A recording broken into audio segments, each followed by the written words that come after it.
श्रीलक्ष्मी श्रीमहालक्ष्मी क्षीरसागरकन्यका उत्तिष्ठ हरिसम्प्रीते भक्तानां भाग्यदायिनी श्रीलक्ष्मी श्रीमहालक्ष्मी क्षीरसागरकन्यका उत्तिष्ठ हरिसम्प्रीते भक्तानां भाग्यदायिनी उत्तिष्ठ श्रीलक्ष्मी विष्णुवक्षस्थलालये उत्तिष्ठ करुणापूर्णे लोकानां शुभदायिनी उत्तिष्ठ श्रीलक्ष्मी विष्णुवक्षस्थलालये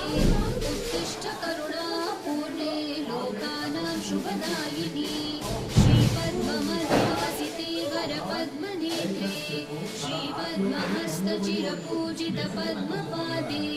श्रीपद्मजातजननी शुभपद्मवक्त्रे श्रीलक्ष्मी भक्तवरदे तव सुप्रभातम्।